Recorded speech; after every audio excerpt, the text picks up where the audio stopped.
Chapter 3 Knights of the Table Round. Mainly, the Round Table talk was monologues, narrative accounts of the adventures on which these prisoners were captured and their friends and backers killed and stripped of their steeds and armor. As a general thing, as far as I could make out, these murderous adventures were not forays undertaken to avenge injuries, nor to settle old disputes or sudden fallings out. No, as a rule, they were simply duels between strangers, duels between people who had never even been introduced to each other, and between whom existed no cause of offense whatever. Many a time I had seen a couple of boys, strangers, meet by chance and say simultaneously, "I can lick you," and go at it on the spot. But I had always imagined until now that that sort of thing belonged to children only, and was a sign and mark of childhood. But there were these big boobies sticking to it and taking pride in it clear up into full age and beyond. Yet there was something very engaging about these great simple-hearted creatures, something attractive and lovable. There did not seem to be brains enough in the entire nursery, so to speak, to bait a fish hook with, but you didn't seem to mind that, after a little, because you soon saw that brains were not needed in a society like that, and indeed would have marred it, hindered it, spoiled its symmetry, perhaps rendered its existence impossible. There was a fine manliness observable in almost every face, and in some a certain loftiness and sweetness that rebuked your belittling criticisms and stilled them. A most noble benignity and purity reposed in the countenance of him they called Sir Galahad, and likewise in the king's also. And there was majesty and greatness in the giant frame and high bearing of Sir Launcelot of the Lake. There was presently an incident which centered the general interest upon this Sir Launcelot. At a sign from a sort of master of ceremonies, 6 or 8 of the prisoners rose and came forward in a body and knelt on the floor and lifted up their hands towards the ladies' gallery and begged the grace of a word with the Queen. The most conspicuously situated lady in that massed flower-bed of feminine show and finery inclined her head by way of assent, and then the spokesman of the prisoners delivered himself and his fellows into her hand for free pardon, ransom, captivity, or death, as she in her good pleasure might elect. And this, as he said, he was doing by command of Sir Kay the Seneschal, whose prisoners they were, he having vanquished them by his single might and prowess in sturdy conflict in the field. Surprise and astonishment flashed from face to face all over the house. The Queen's gratified smile faded out at the name of Sir Kay, and she looked disappointed, and the page whispered in my ear with an accent and manner expressive of extravagant derision, "Sir Kay, forsooth! Oh, call me pet names, dearest, call me a marine. In twice 1,000 years shall the unholy invention of man labor at odds to beget the fellow to this majestic lie." Every eye was fastened with severe inquiry upon Sir Kay, but he was equal to the occasion. He got up and played his hand like a major, and took every trick. He said he would state the case exactly according to the facts. He would tell the simple, straightforward tale without comment of his own. "And then," said he, "if ye find glory and honor due, ye will give it unto him who is the mightiest man of his hands that ever bare shield or strake with sword in the ranks of Christian battle, even him that sitteth there." He pointed to Sir Launcelot. He fetched them. It was a rattling good stroke. Then he went on and told how Sir Launcelot, seeking adventures, some brief time gone by, killed 7 giants at one sweep of his sword, and set 142 captive maidens free, and then went further, still seeking adventures, and found him, Sir Kay, fighting a desperate fight against 9 foreign knights, and straightway took the battle solely into his own hands, and conquered the 9.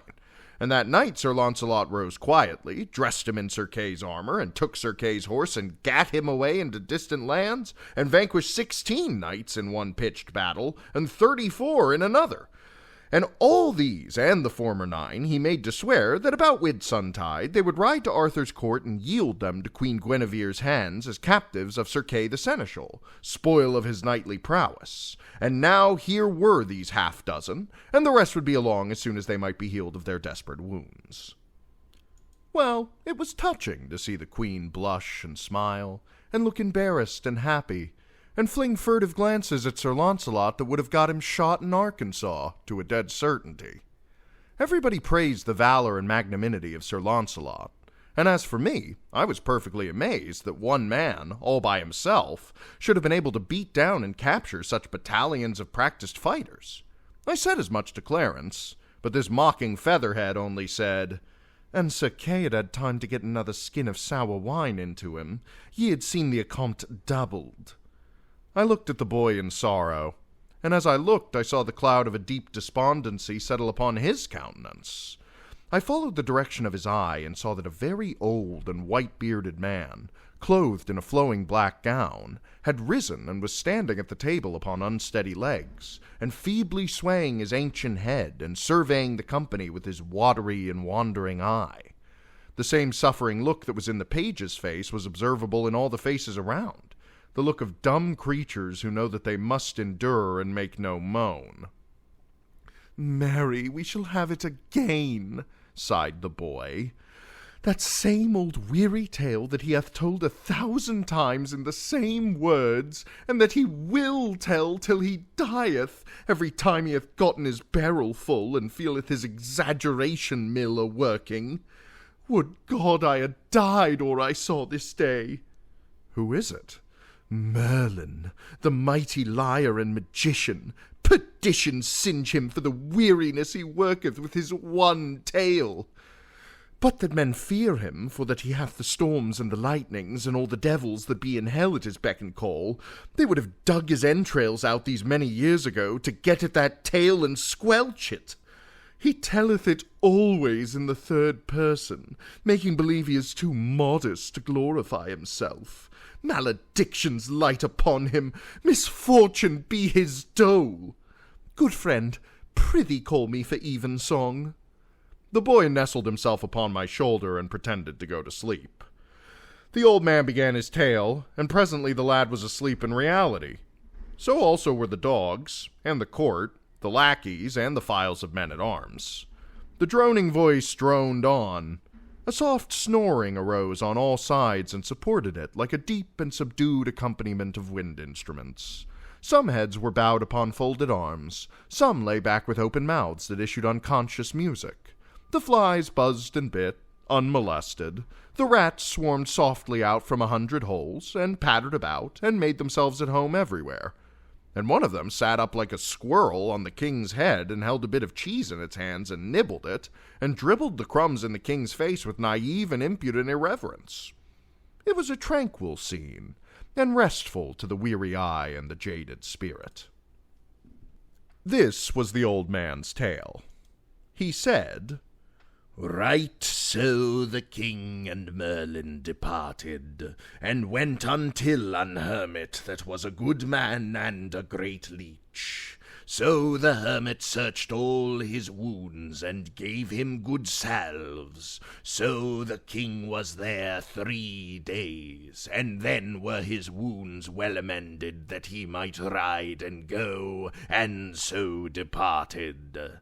And as they rode, Arthur said, I have no sword. No force, said Merlin. Hereby is a sword that shall be yours, and I may. So they rode till they came to a lake, the which was a fair water and broad. And in the midst of the lake Arthur was ware of an arm clothed in white samite, that held a fair sword in that hand. Lo, said Merlin, yonder is that sword that I spake of. With that they saw a damsel going upon the lake.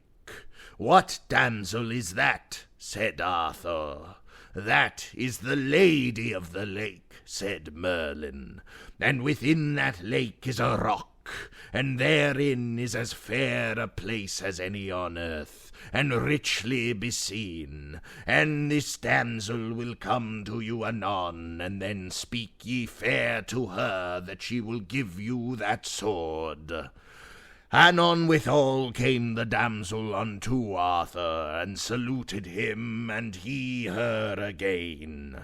"Damsel," said Arthur, "what sword is that yonder the arm holdeth above the water? I would it were mine, for I have no sword." "Sir Arthur King," said the damsel, "that sword is mine, and if ye will give me a gift when I ask it you, ye shall have it." "By my faith," said Arthur, "I will give you what gift ye will ask." "Well," said the damsel, "go ye into yonder barge, and row yourself to the sword, and take it and the scabbard with you, and I will ask my gift when I see my time." So Sir Arthur and Merlin alight, and tied their horses to 2 trees, and so they went into the ship. And when they came to the sword that the hand held, Sir Arthur took it up by the handles, and took it with him. And the arm and the hand went under the water, and so they came unto the land, and rode forth. And then Sir Arthur saw a rich pavilion. "What signifieth yonder pavilion?" "It is the knight's pavilion," said Merlin, "that he fought with last, Sir Pellinore. But he is out, he is not there. He hath ado with a knight of yours, that hight Egglame, and they have fought together, but at the last Egglame fled, and else he had been dead, and he hath chased him even to Carleon, and we shall meet with him anon in the highway." "That is well said," said Arthur.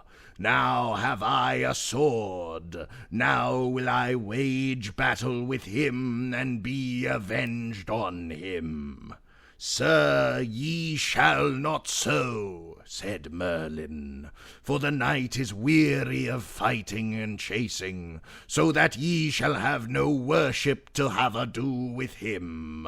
Also he will not lightly be matched of one night living, and therefore it is my counsel, let him pass, for he shall do you good service in short time, and his sons after his days.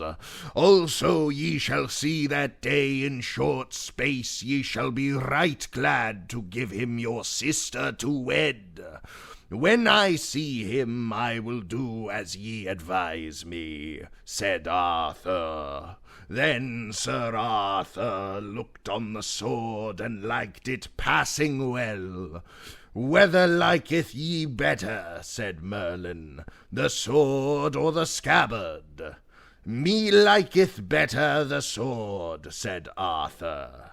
"Ye are more unwise," said Merlin, "for the scabbard is worth 10 of the sword. For while ye have the scabbard upon you, ye shall never lose no blood, be ye never so sore wounded. Therefore keep well the scabbard always with you." So they rode into Carleon, and by the way they met with Sir Pellinore.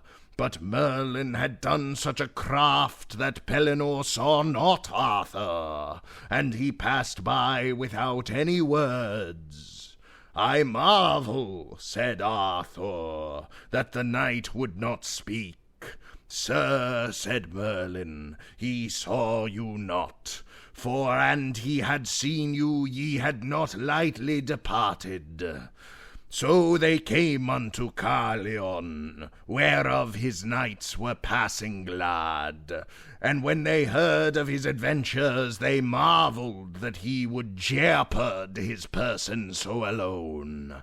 But all men of worship said it was merry to be under such a chieftain that would put his person in adventure as other poor knights did.